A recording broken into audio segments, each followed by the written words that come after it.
Perkenalkan, nama saya Narsin, mahasiswa semester 7, Program Studi Pendidikan Pancasila dan Kewarganegaraan, Fakultas Keguruan dan Ilmu Pendidikan Universitas Pamulang. Video ini dibuat untuk memenuhi salah satu tugas praktek mengajar mata kuliah pemantapan kemampuan mengajar yang diampu oleh dosen Pak Herdi Wismanjaya, SPD, MHCT. Yang seharusnya praktek mengajar dilaksanakan secara tatap muka, namun adanya virus corona ini untuk praktek mengajar dibuat secara bentuk video. Silakan perhatikan video berikut ini. Assalamualaikum warahmatullahi wabarakatuh.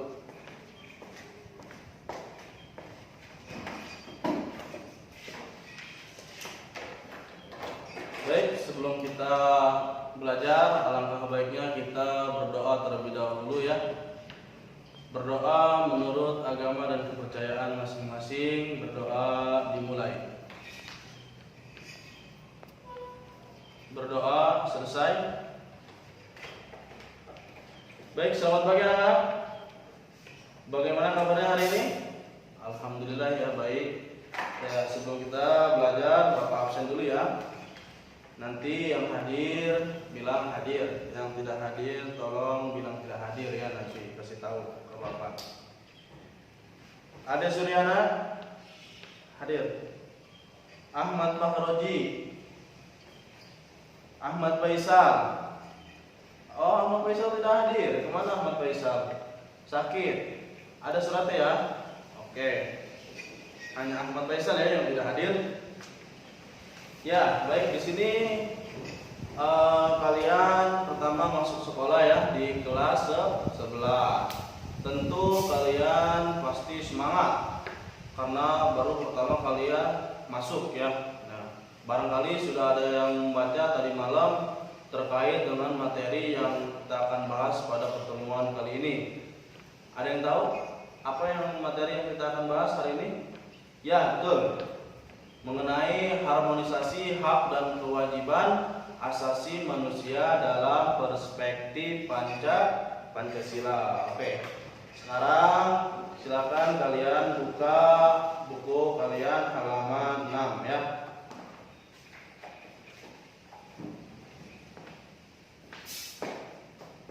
Tiga.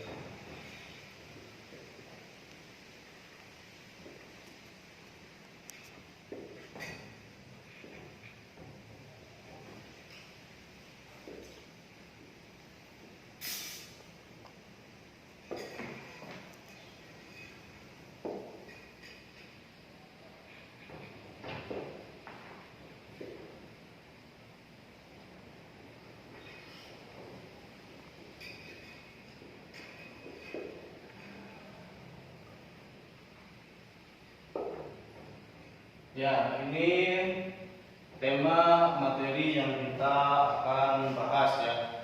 Nah, di sini kalian dituntut untuk mampu memahami makna hak dan kewajiban asasi manusia. Jadi di sini tujuan pembelajaran kita ya. Mampu memahami makna hak dan kewajiban asasi manusia.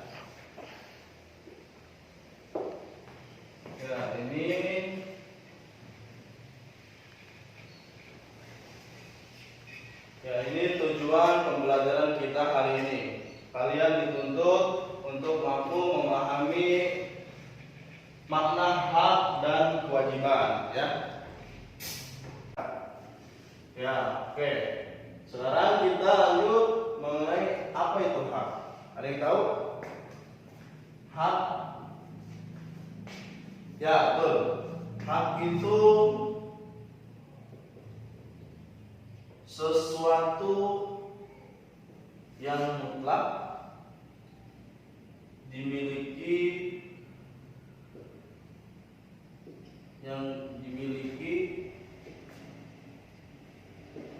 setiap orang sejak lahir ya. Ya, hak itu sesuatu yang mutlak yang dimiliki seorang atau orang sejak lahir. Lalu apa sih arti dari asasi ini? Apa sih asasi itu? Ada yang tahu? Ya, betul. Asasi itu bersifat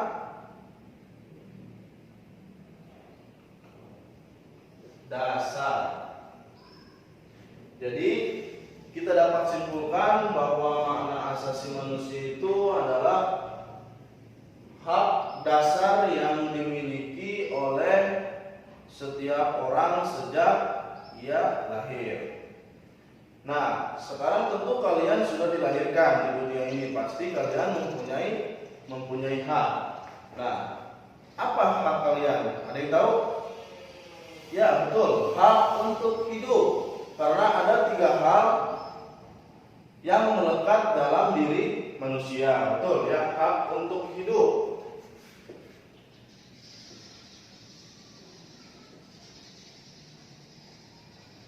Ya, hak untuk hidup. Jadi setiap orang berhak untuk hidup dan tidak boleh menghilangkan nyawa seseorang maupun nyawanya sendiri. Jika terbukti seseorang itu menghilangkan nyawa seseorang, maka akan dikenakan hukuman, ya, akan dikenakan sanksi. Bagus. Yang kedua yaitu hak yang dimiliki yang melekat pada diri manusia itu. Yang kedua itu hak kebebasan, betul ya, untuk kebebasan.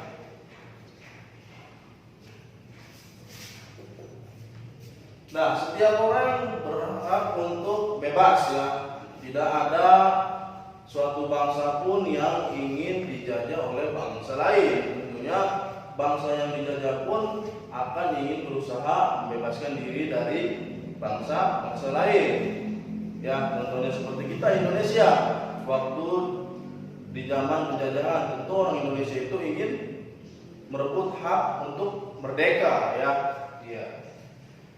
Yang ketiga yaitu hak, ya bagus, hak untuk kebahagiaan.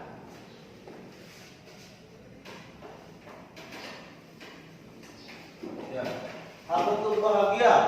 Tentu kita hidup ingin bahagia. Nah, setiap orang pasti tentu ingin hidup bahagia, ingin sejahtera ya. Tidak ada orang hidup ingin sengsara, tidak ada ya. Maka hak yang melekat dalam diri manusia itu yang ketiga, hak untuk bahagia. Ya. Ini mengenai hak asasi manusia. Sampai sini bisa dipahami? Ya. Bisa kalian lihat di situ ada para ahli yang mengatakan bahwa hak asasi manusia ya masing-masing. Di situ ada 2 ya, menurut undang-undang dan menurut Jan Matterson. Bisa kalian lihat di situ di buku kalian. Nah, sekarang Bapak akan ambil contoh dari Jan Matterson ya, hak menurut Jan Matterson. Oke, belum habis ya. Hak menurut Jan Matterson. Nah, di situ Jan Matterson mengatakan bahwa hak asasi manusia adalah hak-hak yang melekat dalam diri manusia. Dan tanpa hak itu, maka manusia tidak dapat hidup sebagai manusia. Jadi hak menurut Jan Matterson ini adalah hak yang melekat dalam diri manusia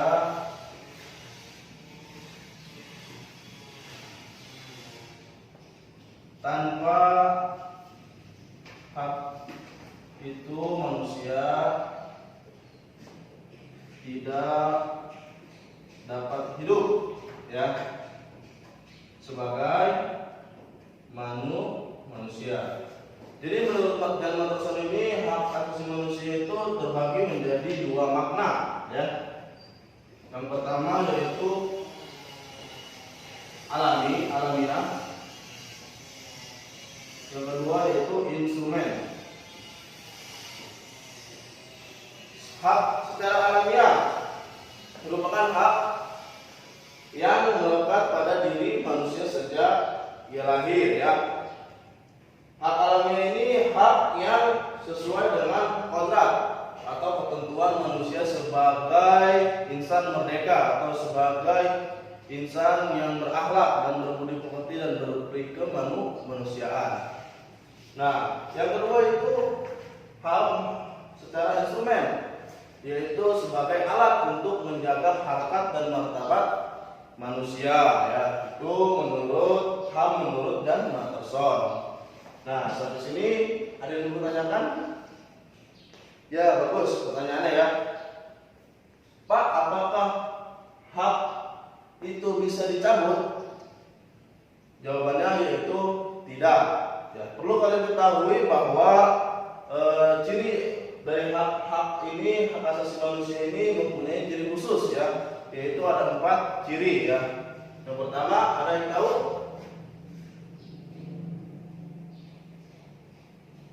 HAM ya. Yang pertama yaitu hakiki. Yang kedua universal. Yang ketiga yaitu tidak dapat dicabut. Yang keempat tidak dapat dibagi. Ya, kenapa tadi pertanyaannya, Pak, apakah hak itu bisa dicabut? Tentu jawabannya tidak, karena hak asasi manusia ini mempunyai ciri khusus. Yang pertama itu hakiki. Jadi hak itu berhak yang dimiliki setiap orang ya. Berhak itu ya sejak ia lahir ya, hak yang dimiliki sejak ia lahir itu secara hakiki. Nah, secara universal. Jadi setiap orang itu artinya menyeluruh ya, setiap orang itu mempunyai hak ya, tanpa melihat dari status ya, baik secara jenis kelamin, suku, bangsa, agama dan lain sebagainya ya. Nah, hak itu tidak, hak asasi manusia tidak dapat dicabut. Nah, kenapa tidak dapat dicabut? Karena setiap orang pasti memiliki hak-haknya masing-masing. Nah, yang keempat itu hak tidak dapat dibagi, baik itu hak sipil, hak ekonomi maupun hak politik ya, yaitu tidak dapat dibagi ya. Ya, ini mengenai ciri khusus mengenai HAM ya. Sampai sini ada yang bertanyakan mengenai hak asasi manusia. Oke, kalau sudah tidak tanyakan, kita lanjut ya. Mengenai makna kewajiban ya. Kewajiban.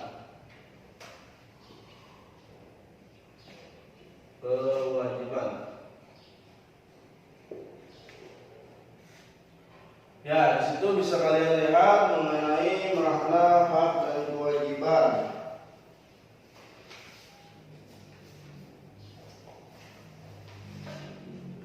Makna kewajiban menurut pasal 1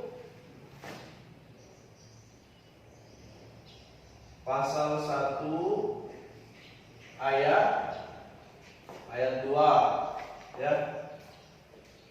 Undang-Undang nomor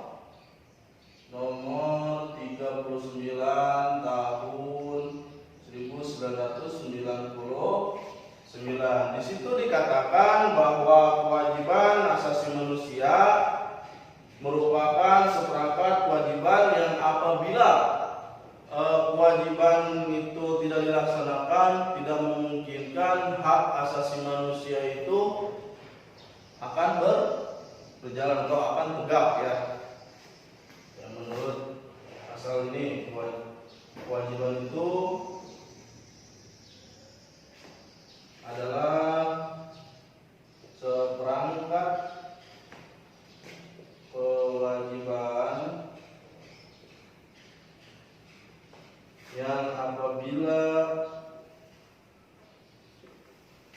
tidak dilaksanakan,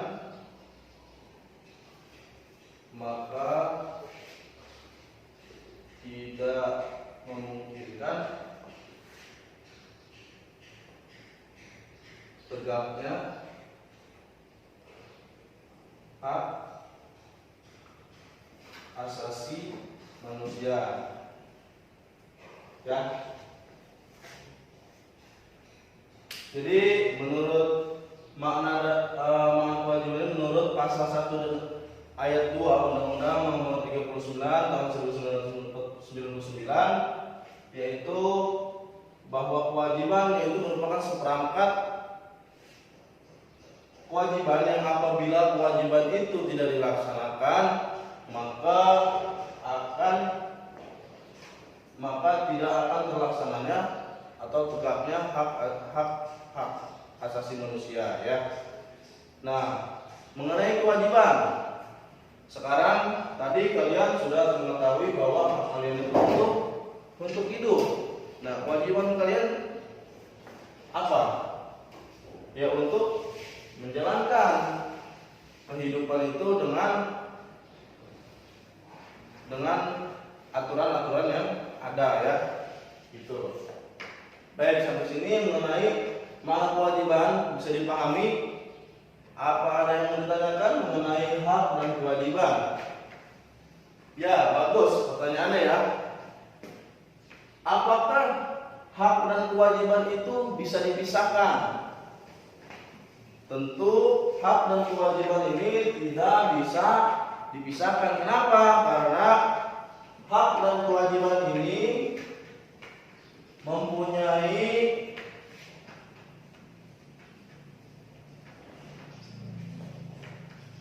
hubungan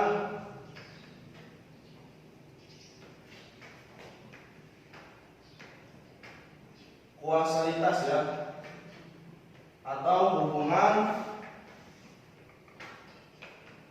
sebab akibat. Ya, kenapa hak dan kewajiban itu tidak bisa dipisahkan, ya? Karena hak asasi manusia dan dan kewajiban asasi manusia itu mempunyai hubungan yang saling berkaitan, yang saling mempunyai timbal balik, ya, hubungan kausalitas atau hubungan sebab akibat.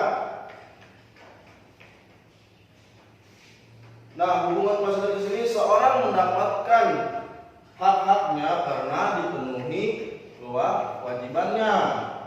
Misalkan contohnya kalian sebagai pelajar hak kalian apa? Hak untuk mendapatkan ilmu pengetahuan. Kewajibannya yaitu kewajiban yang dipenuhi oleh seorang guru. Contohnya lagi, misalkan hak dan kewajiban, ya. Hak seorang pekerja, ya. Apa hak seorang pekerja itu? Mendapatkan upah. Lalu kewajibannya apa? Ya, kewajibannya yaitu menjalankan pekerjaan sesuai dengan aturan, dengan baik. Dan jika dipenuhi kewajiban seorang pekerja, maka dia berhak mendapatkan upah. Ya, sampai sini bisa dipahami mengenai hak dan kewajiban asasi manusia dalam perspektif Pancasila. Baik, kalau sudah bisa dipahami, silakan kalian tulis dulu, ya. Nanti akan Bapak bagikan tugas, ya.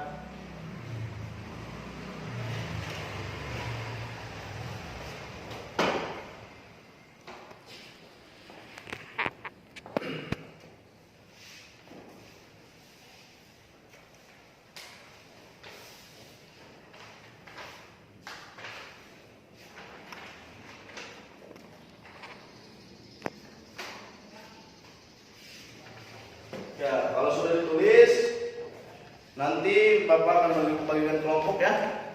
Jadi satu kelompok itu 2 orang. Nanti akan Bapak kasih tugas. Ya, kelompok pertama yaitu Ade Suryana dan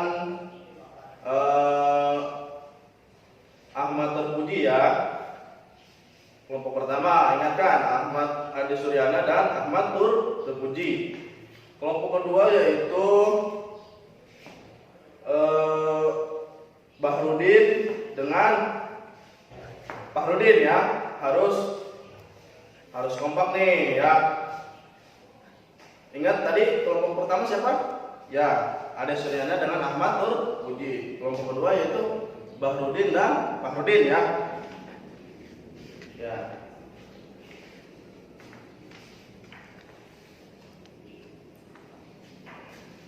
Bapak hapus dulu ya, kalau boleh tulis kan? Sudah, ya tulis.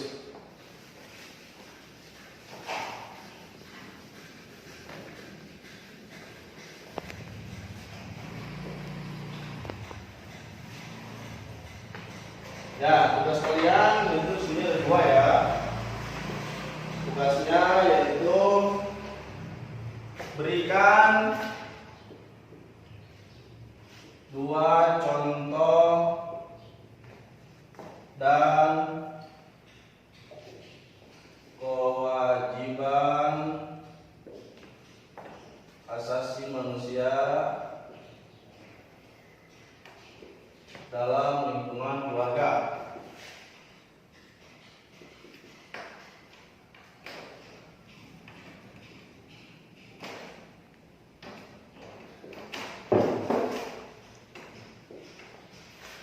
Yang kedua yaitu berikan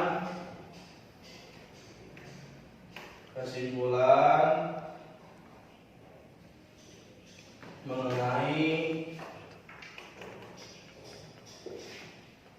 hak dan kewajiban asasi manusia.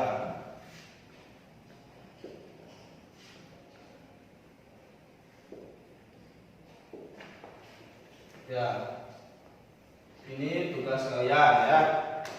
Jadi tugas kalian yaitu yang pertama memberikan dua contoh hak dan kewajiban asasi manusia dalam lingkungan keluarga ya. Terus yang kedua kalian buat kesimpulan mengenai atau memberikan kesimpulan mengenai hak dan asasi manusia dalam perspektif Pancasila. Dan nanti kalau sudah selesai kalian boleh bacakan di depan ya. Nah sekarang silakan kerjakan terlebih dahulu.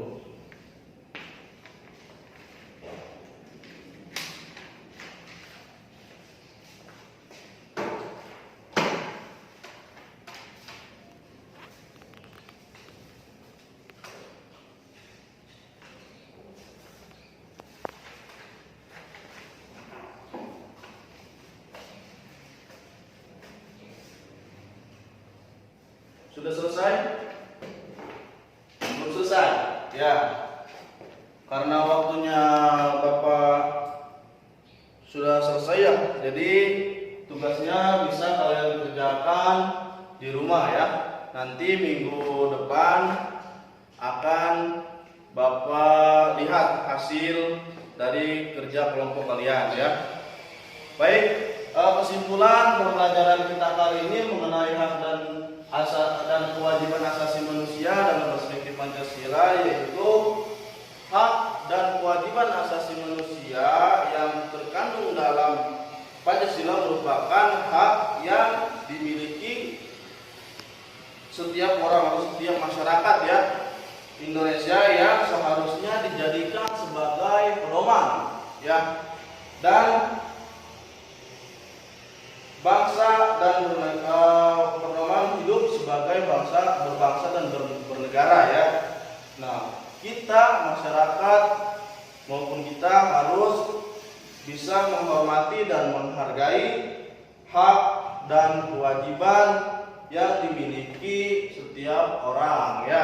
Jadi makna hak asasi dan kewajiban manusia ini yaitu kita harus bisa menghormati, menjaga, dan melindungi baik hak dan kewajiban asasi manusia, baik hak kita, kewajiban kita maupun hak orang lain maupun kewajiban orang lain. Jadi itu ya kesimpulan mengenai hak dan kewajiban asasi manusia. Ya, sampai sini bisa dipahami?